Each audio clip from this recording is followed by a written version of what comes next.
মালহামা আর তৃতীয় বিশ্বযুদ্ধ কি একই ঘটনা? কখন, কোথায় ও কিভাবে শুরু হবে মালহামা কুবরা?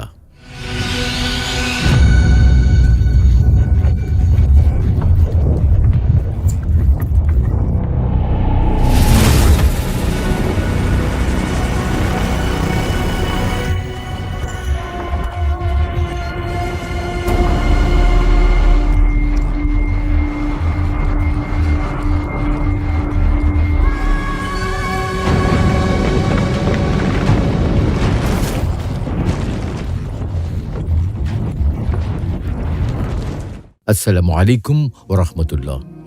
প্রিয় দর্শক, বিশ্বজুড়ে উদ্বেগ উৎকণ্ঠার মাত্রা নিয়মিত বাড়ছে সংঘাত, সহিংসতা ও হতাহতের ঘটনা। যত দিন যাচ্ছে ক্রমশ এই উদ্বেগ তৃতীয় বিশ্বযুদ্ধের মতো রক্তক্ষয়ী সংঘর্ষের আশঙ্কাকে যেন বাস্তব সত্যে পরিণত করতে চলেছে। ফলে কিছু মানুষের মাঝে হাদিসে বর্ণিত মালহামা অথবা মালহামা কুবরা নিয়ে নানা রকম কৌতূহল তৈরি হয়েছে। এই সুযোগে কিছু মানুষ আবার বিভিন্ন ঘটনাকে জোড়া দিয়ে মালহামা আর তৃতীয় বিশ্বযুদ্ধকে এক ও অভিন্ন বলে ব্যাখ্যা করছে। তাই আজকে আমরা কোরআন, সুন্নাহ ও নির্ভরযোগ্য গ্রন্থের আলোকে মালহামা নিয়ে বিস্তারিত আলোচনা করব ইনশাআল্লাহ। মালহামা মানে কি? সুপ্রিয় দর্শক, মালহামা হল ভবিষ্যতে সংঘটিতব্য পৃথিবীর ইতিহাসের সবচেয়ে ভয়াবহতম যুদ্ধের নাম। খ্রিস্টীয় এসকেটোলজি বা বাইবেলে উল্লিখিত ব্যাটল অফ আর্মাগেডন এবং ইসলামের আখিরি জামানা সম্পর্কিত ভবিষ্যৎবাণী বা হাদিসে উল্লিখিত মালহামা দ্বারা একই ঘটনা বোঝানো হয়। মানবজাতি এই ঘটনা সংঘটিত হওয়ার সময় সবচেয়ে কঠিন পরীক্ষার মুখোমুখি হবে।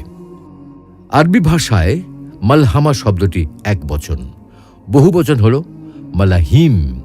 আক্ষরিক অর্থ হল মাংস কাটার ঘর বা কসাইখানা। মালহামায় যেহেতু ব্যাপক নৃশংসতা ও ভয়াবহ হত্যাকাণ্ড ঘটবে, ন্যায়ের পক্ষে থাকা মানুষ এবং অন্যায়ের পক্ষাবলম্বন করা মানুষ উভয় পক্ষের মানুষই নিহত হবে। বিস্তীর্ণ মাঠ জুড়ে সারি সারি লাশ পড়ে থাকবে। তাই হাদিসে তীব্র রক্তক্ষয়ী ও নজিরবিহীন এই যুদ্ধকে মালহামা বলা হয়েছে। অবশ্য কিছু বর্ণনায় এটাকে মালহামাতুল উজমা বা বৃহত্তর রক্তক্ষয়ী যুদ্ধ এবং কিছু বর্ণনায় মালহামাতুল কুবরা বা সবচেয়ে বড় রক্তক্ষয়ী যুদ্ধ বলা হয়েছে। সাধারণত শেষ জমানার ভবিষ্যৎবাণী সম্পর্কিত হাদিসসমূহের একটি পৃথক ধারা বোঝাতে এই শব্দটি ব্যবহার করা হয়ে থাকে। যেমন বলা হয় কিতাবুল মালাহিম বা যুদ্ধ বিগ্রহ সংক্রান্ত অধ্যায়। অনুরূপ বলা হয় আহাদিসুল মালাহিম বা যুদ্ধ বিগ্রহ সংক্রান্ত হাদিসসমূহ। বিভিন্ন হাদিসের ভাষ্য থেকে প্রতীয়মান হয় রক্তক্ষয়ী এই যুদ্ধ কিয়ামতের পূর্বে দাজ্জালের আবির্ভাবের সময় সংঘটিত হবে।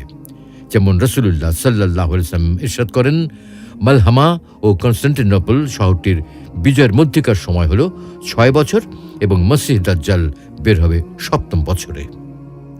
হাদিসে মালহামা শব্দটি এক বচন হিসেবে যেমন ব্যবহৃত হয়েছে, তেমনি বহুবচন হিসেবেও ব্যবহৃত হয়েছে।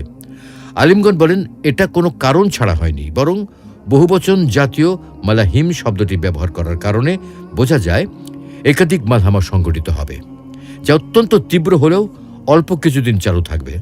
পক্ষান্তরে পরস্পর সম্পর্কযুক্ত একাধিক মালহামার সম্মিলনে আখেরি জামানায় একটি দীর্ঘমেয়াদী যুদ্ধের সূত্রপাত হবে, যা বছরের পর বছর ধরে চলবে।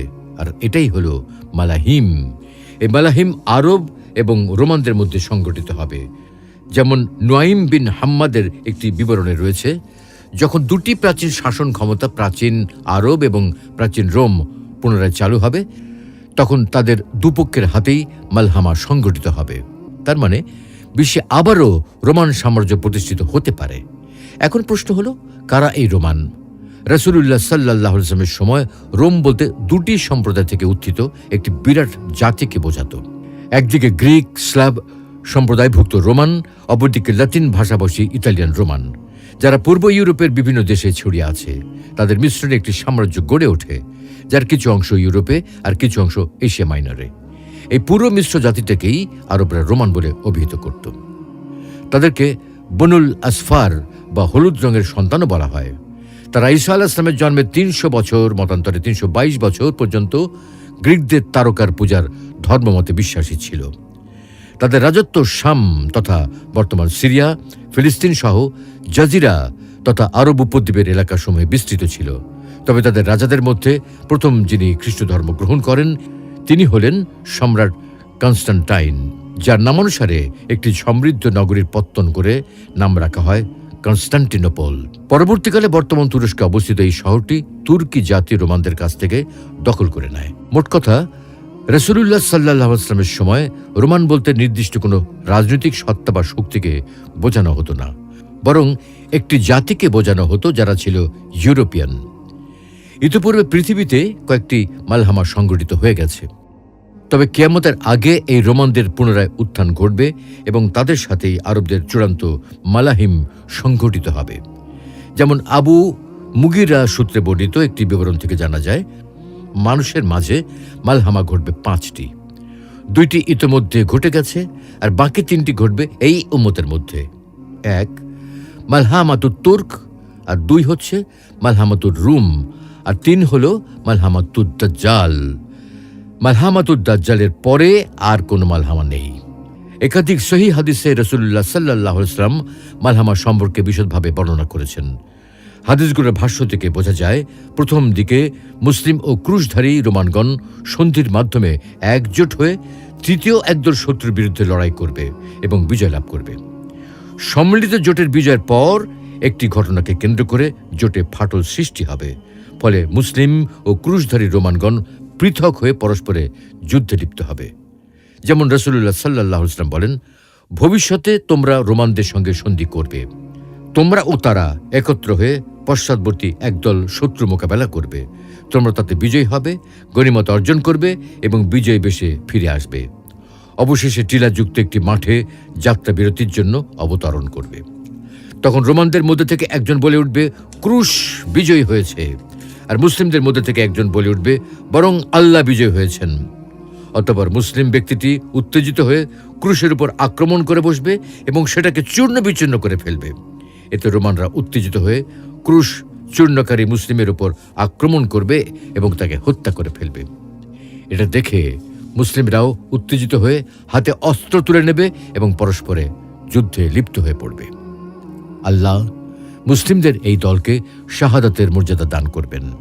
তখন রোমানরা তাদের বাদশাকে গিয়ে বলবে, আপনার পক্ষ থেকে আমরা আরবদের পরাজিত করার জন্য যথেষ্ট হয়েছি। অতঃপর তারা মালহামার জন্য প্রস্তুতি গ্রহণ করবে। এরপর তারা 80টি পতাকা তলে সমবেত হয়ে আগমন করবে। প্রতিটি পতাকা তলে 12,000 করে সৈন্য থাকবে। আর এটাই হলো মালহামাতুল উজমা। মালহামা কখন শুরু হবে? এ ব্যাপারে হাদিস থেকে জানা যায়, মালহামা শুরু হওয়ার আগে 2টি বিশেষ ঘটনা ঘটবে। বাইতুল মাকদিস বা জেরুজালেম অঞ্চল আবাদ হবে, সেখানে ব্যাপক জনবসতি গড়ে উঠবে এবং বৈশ্বিক রাজনীতিতে তার গুরুত্ব অনেক বেড়ে যাবে। 2 হলো ইয়াসরিব তথা মদিনা শহর বিরান হয়ে পড়বে, সেখানে বিপর্যয়কর পরিস্থিতির সৃষ্টি হবে এবং বৈশ্বিক রাজনীতিতে তার গুরুত্ব একেবারে কমে যাবে। যেমন রাসূলুল্লাহ সাল্লাল্লাহু আলাইহি ওয়াসাল্লাম ইরশাদ করেন, বাইতুল মাকদিসে বসতি নির্মাণ ইয়াসরিব বিপর্যয়ের কারণ হবে। ইয়াসরিব বিপর্যয় মালহামা শুরুর কারণ হবে। মালহামার সূচনা কনস্টান্টিনোপল বিজয়ের কারণ হবে, আর কনস্টান্টিনোপলের বিজয় দাজ্জাল আবির্ভাবের কারণ হবে। মালহামা কোথায় সংঘটিত হবে? মালহামা সংঘটিত হবে শাম অঞ্চলে, অর্থাৎ বর্তমানে সিরিয়া, জর্ডান ও ফিলিস্তিন প্রভৃতি দেশে। মুসলিমদের আবাসস্থল হবে গুতা নামক এলাকায়, আর রোমানদের অবস্থান হবে দাবিক বা আমাক এলাকায়। এগুলো দামেস্ক ও হাবল শহরের নিকটবর্তী অঞ্চলের নাম।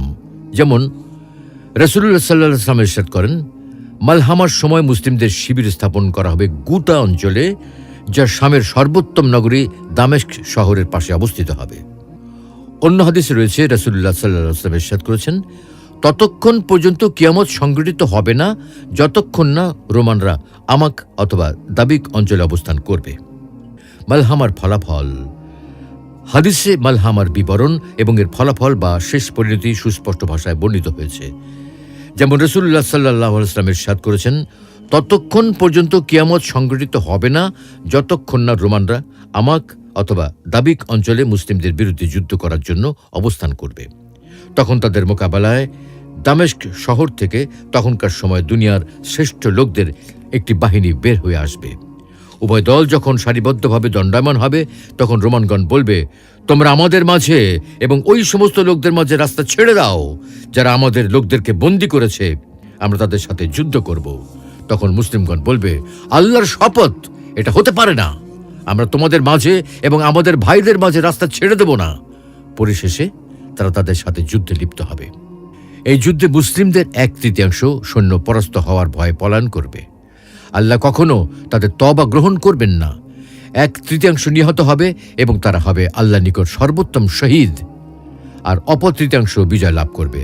তারা কখনো ফিতনায় আক্রান্ত হবে না। এরপর তারা কনস্টান্টিনোপল বিজয় করবে। বিজয়ের পর নিজেদের তলোয়ার জৈতুন গাছে ঝুলিয়ে গনিমত ভাগ করতে থাকবে। ইতিমধ্যে তাদের মাঝে শয়তান উচ্চস্বরে চিৎকার করে বলতে থাকবে, দাজ্জাল তোমাদের পরিবার পরিজনের মধ্যে চলে এসেছে। এই কথা শুনে মুসলিমরা সেখান থেকে বের হবে, অথচ এটা ছিল মিথ্যা সংবাদ। তারা যখন পুনরায় শামে এসে পৌঁছাবে, তখন সত্যি সত্যি দাজ্জালের আগমন ঘটবে। মুসলিম বাহিনী যুদ্ধের প্রস্তুতি গ্রহণ করবে এবং সারিবদ্ধভাবে দণ্ডায়মান হতে শুরু করবে। ইতিমধ্যে সালাতের জন্য ইকামত দেওয়া হবে, আর এদিকে ঈসা আলাইহিস সালাম অবতরণ করবেন এবং তিনি সালাতে মুসলিম বাহিনীর ইমামতি করবেন।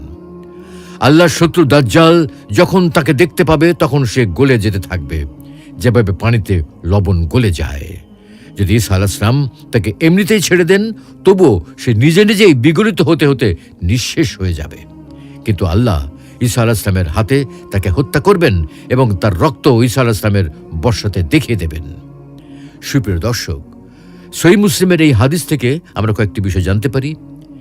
আখেরি জামানায় শাম তথা বর্তমান সিরিয়া, জর্ডান, ফিলিস্তিন প্রভৃতি অঞ্চল জুড়ে মালহামা সংগঠিত হবে, অর্থাৎ মধ্যপ্রাচ্যই হবে মালহামার মূল ভূমি। মালহামায় মুসলমানদের প্রতিপক্ষ হবে জোটবদ্ধ রোমানরা। মুসলমানদের হেডকোয়ার্টার হবে গুতা, আর রোমানদের হেডকোয়ার্টার হবে আমাক অথবা দাবিক। মালহামা কেবল একটি হবে না, বরং অনেক দিন ধরে বিভিন্ন স্থানে একাধিক মালহামা সংগঠিত হবে। যেমনটি বিভিন্ন হাদিসে মালহামার বহুবচন মালাহিম ব্যবহার করে ইঙ্গিত করা হয়েছে। এইসব মালহামার সর্বশেষ মালহামাটি হবে শামে, যেটাকে মালহামাতুল উজমা বা মালহামাতুল কুবরা বলে অভিহিত করা হয়েছে। মালহামার ফলে পৃথিবীর মারাত্মক বিপর্যয় ঘটবে, যা ইতিপূর্বে কখনো ঘটেনি। কারণ এতে মুসলিমদের 1/3 পালিয়ে যাবে, যাদের আল্লাহ কখনো ক্ষমা করবেন না। 1/3 শহীদ হয়ে যাবে, কেবল 1/3 বেঁচে থাকবে। বিভিন্ন জায়গায় একটানা অনেক মালহামা সংগঠিত হওয়ার পর যখন সর্বশেষ মালহামা সংগঠিত হবে এবং এর কিছুকাল পরে মুসলিমরা কনস্টান্টিনোপল বিজয় করবে, তখন দাজ্জালের আবির্ভাব ঘটবে এবং তারপরেই ঈসা আলাইহিস সালাম অবতরণ করবেন। মালহামা এবং তৃতীয় বিশ্বযুদ্ধ কি অভিন্ন? সুপ্রিয় দর্শক, বর্তমানে একদল মানুষ হাদিসে বর্ণিত মালহামাকে তৃতীয় বিশ্বযুদ্ধ হিসেবে আখ্যায়িত করার চেষ্টা করেন। তাদের মতে মালহামায় মানব ইতিহাসে যে নজিরবিহীন বিপর্যয় ঘটবে তা কেবল তৃতীয় বিশ্বযুদ্ধের সাথেই সামঞ্জস্যপূর্ণ। আধুনিক ভয়ঙ্কর সব মারণাস্ত্র ব্যবহার হলেই কেবল এত বড় বিপর্যয় ঘটার আশঙ্কা তৈরি হয়। এমন নানা যুক্তি দিয়ে তারা বলেন মালহামা এবং তৃতীয় বিশ্বযুদ্ধ এক ও অভিন্ন ঘটনা। কিন্তু মালহামার সাথে তৃতীয় বিশ্বযুদ্ধকে মেলানো সঠিক নয়। প্রথমত, আখেরি জামানায় সংঘটিতব্য মালহামা বা আর্মাগেডন হল ধর্মীয় ভবিষ্যৎবাণী। হাদিসের বর্ণনার কারণে এটা মুসলমানদের আকীদার অংশ, যা আল্লাহর প্রেরিত মহানবী সাল্লাল্লাহু আলাইহি ওয়াসাল্লাম ঘোষণা করেছেন। পক্ষান্তরে তৃতীয় বিশ্বযুদ্ধের সূত্রপাত হবে মানুষের দেওয়া আনুষ্ঠানিক ঘোষণার ভিত্তিতে। তাই পৃথিবীতে ইতোমধ্যে 2টি বিশ্বযুদ্ধ হয়েছে বলে তৃতীয় বিশ্বযুদ্ধ হতেই হবে এমন কোনো কথা নিশ্চিতভাবে বলা যায় না। দ্বিতীয়ত, হাদিসে মালহামার ভূমি হিসেবে সর্বদা শাম তথা সিরিয়া, জর্ডান, ফিলিস্তিন প্রভৃতি অঞ্চলের কথা বলা হয়েছে, অর্থাৎ মধ্যপ্রাচ্যই হল মালহামার মূল ভূমি। পক্ষান্তরে তৃতীয় বিশ্বযুদ্ধের ব্যাপারে ধারণা করা হয় যে এটা সংগঠিত হবে বর্তমান পরাশক্তিগুলোর মধ্যে, যাদের নিয়ন্ত্রিত অঞ্চল শাম বা মধ্যপ্রাচ্য নয়। তৃতীয়ত, মালহামার পক্ষ ও প্রতিপক্ষ হল মুসলিম ও রোমানরা। প্রথমে তারা জোটবদ্ধভাবে তৃতীয় কোনো শত্রুর বিরুদ্ধে যুদ্ধ করে জয়ী হবে। এরপর জোটের মধ্যে বিজয়ের ক্রেডিট নিয়ে দ্বন্দ্ব সৃষ্টি হলে মালহামা সংগঠিত হবে। পক্ষান্তরে তৃতীয় বিশ্বযুদ্ধের পক্ষ প্রতিপক্ষ উভয় দলই হল অমুসলিম।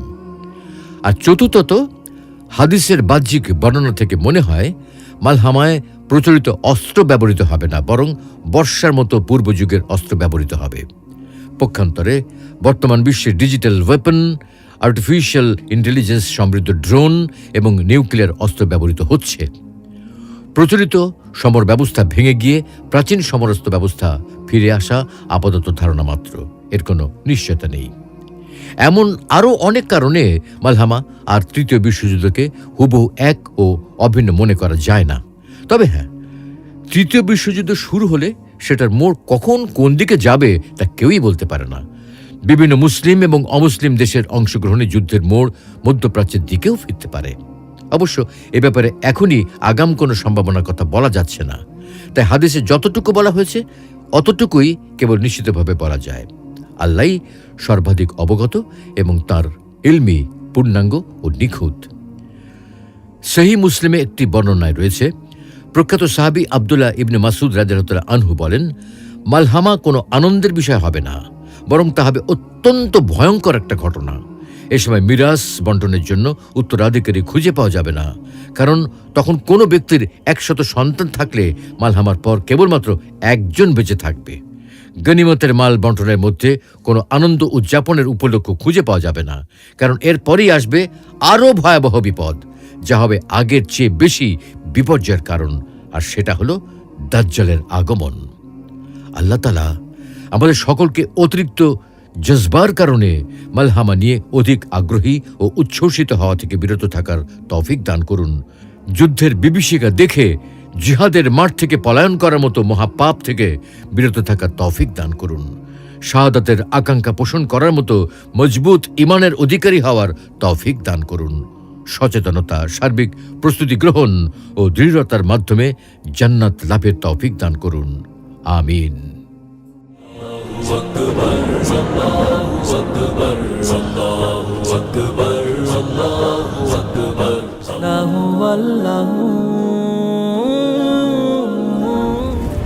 মহাবিশ্ব সৃষ্টির পূর্বে আল্লাহ কি করতেন? কবরের আযাব কি শুধু আত্মার উপরে হবে?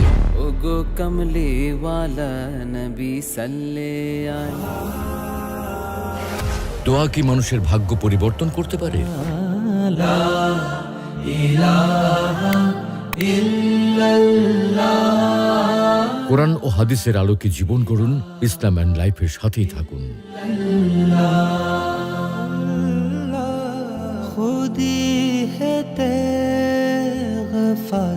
ইসলাম and life, ultimate path of light.